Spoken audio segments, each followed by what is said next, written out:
Hi, with Julian on the brown note and a review of episode 8 of The Last of Us, When We Are in Need, which is the penultimate episode of the first series of this video game adaptation that is likely to be the TV event of the year. And even with missteps, they've landed so much that it would likely be one of the major award winners. Now, episode 7 was what I called the weakest of the... I said it was alright. It was Ellie and Riley in a shopping mall being best friends and love interests, and it was I felt quite repetitive and a bit of a come down after the preceding episodes have been really building. I felt it was in the wrong place. It roars back into life with this episode, and I'm very pleased that Ali Abbasi, the director, is helming the final episode next week, as they do a very good job here. So a lot of people were annoyed that the previous episode we saw Joel with a life-threatening injury and Ellie struggling to look after him. They've been attacked and Joel had just killed someone. A bunch of guys were looking for food in a town and attacked them. Joel killed the guy, beat his head in, which is apparently quite par for the course. But I got stabbed really badly, and the last week episode opened with about a minute of that before going off on this whimsical Stranger Things episode, and then ending it right at the start. So we never made any progress on that story, and that's where this one opens.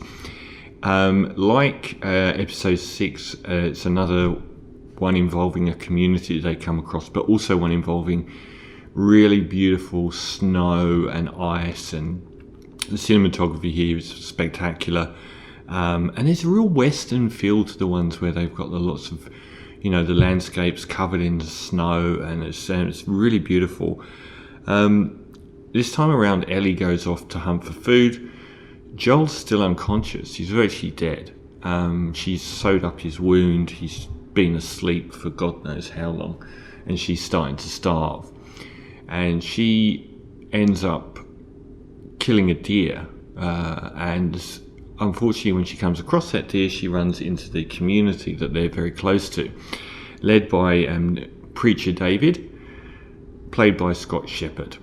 Now, he is probably the greatest introduced character so far. He is certainly the depth of humanity that they've reached so far. He's like an evangelical preacher that leads a little community that are struggling to survive, makes overtures to Ellie saying, we're not going to harm you, but we do want half of the deer. And she sort of makes a deal with them to get some penicillin for Joel.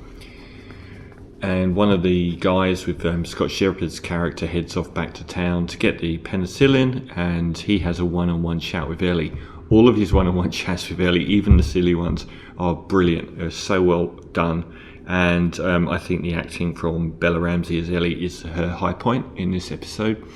And she works really well. She hasn't worked opposite someone as well, other than Pedro Pascal as Joel, as she does with Scott Shepherd. He begins a journey of revealing things that doesn't stop and goes far beyond what you're prepared. I will reveal some of it because it's important. He reveals that the guy that Joel bashed to death is actually one of them. That they sent people looking... Actually, I'm going to do spoilers in this episode, so in this one, because it's quite important. So there will be spoilers a lot. So don't watch it if you haven't seen episode 8 yet. He reveals that the guys that attacked Joel and Ellie looking for food were his townfolk. And they just had some chat about how they can't bury this guy that was killed until spring because the ground's too hard, and the townfolk want the people that did it murdered. So that's the first revelation, but it goes much worse. Ellie gets back with the penicillin, but then the townsfolk track her down. When she realises that Joel's still really sick, she causes a diversion, but in the course of that diversion, where she's on horseback. She's shot. The horse that she's on is shot. She's knocked unconscious and she's taken prisoner by the townfolk.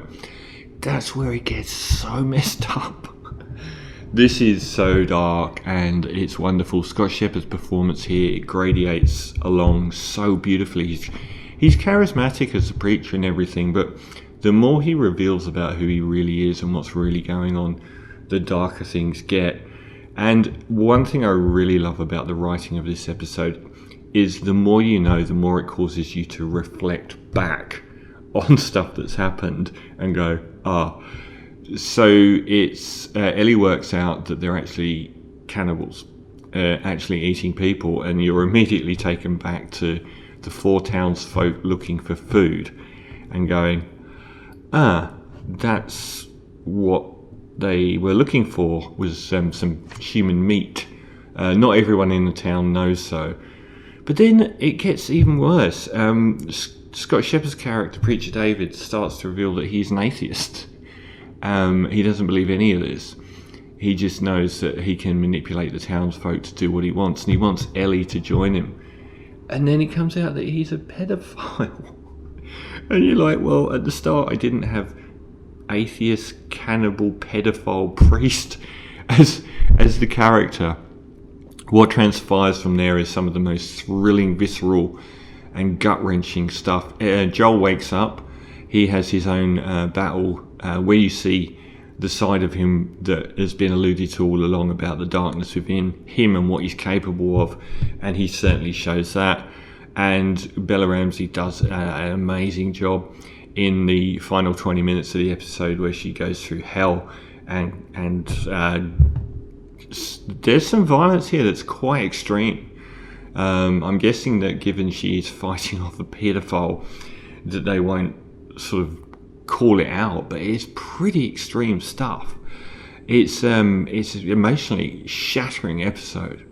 Like I said, the best that Bella Ramsey's done. She stands up here so well, and we finally get Joel and Ellie at the end, but like they've barely spoken for 2 whole episodes. So we've gone from them being like tied at the hip to 2 out of the last 3 episodes they haven't really spoken. But this is a real powerhouse episode that completely rights the ship after a rather lackluster episode.